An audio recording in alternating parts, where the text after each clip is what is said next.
Indonesia, negeri yang kaya akan budaya dari setiap suku bangsa. Setiap belahan daerah memiliki keunikan dan khasnya. Sebagai pelajar Pancasila, patutnya menjunjung tinggi Pancasila dan budaya yang dimiliki Indonesia. Assalamualaikum warahmatullahi wabarakatuh. Halo teman-teman, saya Alisa dari kelas 4 siswa lingkungan. Pada pagi hari yang cerah dan istimewa ini, kami kelas 4 mengadakan kegiatan P5R, proyek penguatan profil pelajar Pancasila dan Rahmatan lil Alamin. Seperti apa ya kira-kira? Tentu bakal seru dan menarik dong. Daripada penasaran, yuk kita saksikan bersama-sama. Pertama, permainan gobak sodor. Gobak sodor adalah salah satu permainan tradisional yang berasal dari daerah istimewa Yogyakarta. Gobak sodor umumnya dimainkan di lapangan bentuk segi 4 dengan ukuran 9 x 4 meter yang terbagi jadi 6 bagian. Permainan gobak sodor dimainkan secara berkelompok atau tim yang terdiri dari 2 tim. Biasanya, satu tim dalam permainan gobak sodor berisi 3-5 pemain. Tiap-tiap tim harus memilih salah satu orang yang ditunjuk sebagai kapten tim. Kedua kapten tim nantinya melakukan pink switch atau adu jari menggunakan jari telunjuk, ibu jari atau kelingking. Pink switch dilakukan untuk menentukan tim mana yang berhak bermain lebih dulu. Dan tim satu laginya bertugas sebagai penjaga garis. Anggota tim mendapatkan giliran sebagai penjaga garis terbagi jadi 2, yakni penjaga garis batas vertikal dan garis horizontal. Pemain yang menjaga garis horizontal harus berusaha untuk menghalangi pemain lawan supaya tidak bisa melewati garis yang dijaganya. Sementara bagi penjaga garis vertikal berada di bagian tengah lapangan dan punya akses untuk keseluruhan garis batas vertikal. Pemain penyerang harus berusaha untuk melewati garis di paling awal supaya bisa melewati penjagaan. Teman tim penyerang bisa membantu untuk mengecoh penjaga supaya kawannya bisa masuk melewati garis supaya bisa menang. Semua anggota tim penyerang harus bisa lolos melewati penjagaan garis sampai garis terakhir secara lengkap.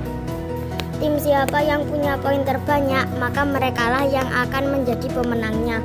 Adapun nilai yang terkandung permainan gobak sodor, diantaranya nilai pengaturan strategi, nilai kerjasama, nilai kejujuran, nilai sportivitas, nilai kepemimpinan. Itu tadi sejarah hingga cara main gobak sodor yang jadi salah satu permainan tradisional yang cukup terkenal di Indonesia. Apakah kalian pernah merasakan bagaimana serunya bermain gobak sodor bersama teman-teman?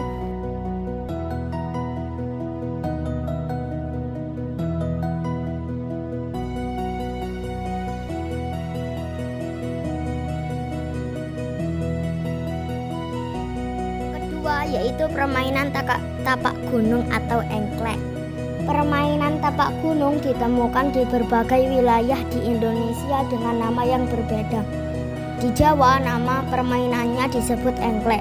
Cara memainkan engklek dapat dimainkan bersama-sama jika dilakukan bersama-sama. Pengundian urutan pemain dapat dilakukan dengan home pimpa atau suit. Permainan ini menggunakan alat bernama gaco, yaitu berupa potongan genteng atau batu yang pipih. Gaco dilempar pada kotak pertama. Setelahnya, pemain mulai melompat-lompat dengan satu kaki dari satu kotak ke kotak lain secara berurutan, kecuali kotak tempat gaco. Kemudian, pemain kembali ke tempat asal tetap dengan cara melompat dengan satu kaki sambil mengambil gaco. Permainan tapak gunung atau engklek memiliki beberapa manfaat, di antaranya melatih keseimbangan, melatih kekuatan kaki, mengembangkan berbagai aspek perkembangan anak, membentuk karakter anak. Bagaimana, seru kan? Yang ketiga, permainan kotak pos. Permainan kotak pos adalah permainan tradisional yang dimainkan oleh sekelompok orang yang terdiri dari 5 orang atau lebih. Lalu semuanya berkumpul membentuk lingkaran. Permainan dimulai saat semua pemain bernyanyi sambil semua pemain mulai menepuk telapak tangan di sebelah kirinya. saling tepuk telapak tangan berjalan seterusnya dan merambat dari telapak tangan satu ke telapak tangan yang lainnya. Dari segmen tepuk-tepukan ini memberikan nama samaran ke masing-masing pemain. Ada 2 urutan tahap tepuk-tepukan, yaitu menentukan siapa yang mengusulkan nama samaran dan tahap menentukan siapa yang mendapatkan nama samaran tersebut. Nama samaran yang bisa diambil dari berbagai nama buah-buahan, binatang, atau nama lain sesuai kesepakatan. Nah, ini dia lirik lagu dalam permainan kotak pos. Kotak pos belum diisi, mari kita isi dengan misi-misian. Mbak Koko minta huruf apa? Dijawab dengan benar dan singkat. Misalnya huruf A. Mbak Koko minta huruf A lama-lama menjadi apel.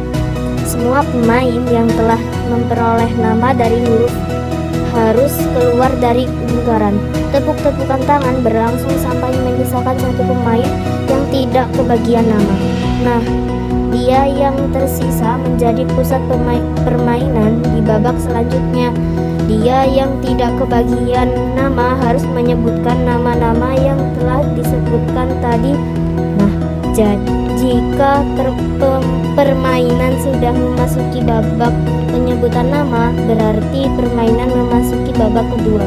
Di babak ini, pemain yang tidak kebagian nama mencari dan menebak nama-nama buah yang disebutkan di babak pertama. Pertama-tama, para pemain mengenalkan nama-nama buah yang mereka dapatkan kepada pemain yang tidak kebagian nama. Si pemain tersebut harus menghafal nama-nama buah tersebut yang nantikan akan ditangkap dengan menyebut nama samaran atau buah tersebut dengan benar sampai habis. Permainan ini juga banyak digemari karena tidak terlalu banyak membutuhkan tenaga dan ruang. Pemain bisa memainkan ini di halaman depan atau teras belakang. Selain itu, banyak nilai positif yang bisa diambil dari permainan ini. Misalnya, melatih daya ingat dan berlatih mengatur siasat agar tidak kena tangkap. Bagaimana? Asik kan? Yang keempat adalah permainan boy-boyan. Boy-boyan adalah salah satu permainan tradisional yang cukup mudah. Berawal dari nama lelaki yang sering disebut boy, sehingga permainan ini memiliki nama boy-boyan. Tapi tidak hanya laki-laki saja ya yang bisa main, perempuan juga loh.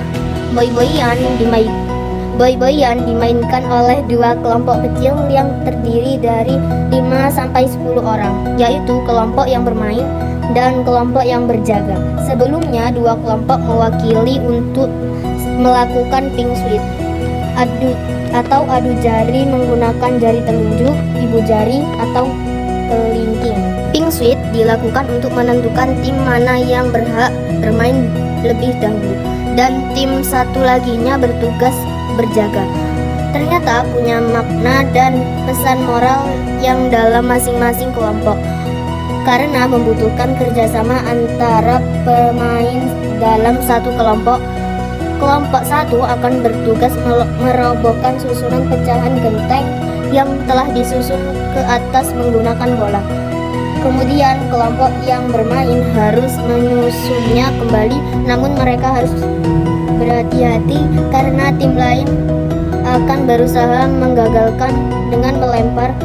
Jika salah satu kelompok berhasil menyusun pecahan genting sampai habis, maka dianggap menang kelompok tersebut. Permainan boy-boyan memiliki beberapa manfaat, yaitu melatih kelincahan, melatih kecepatan, mengajarkan keterampilan gerak lempar tangkap bola, mengasah anak-anak menjadi lebih kreatif, menggugah kekompakan dan sikap gotong royong. Bagaimana teman-teman, mau mencoba?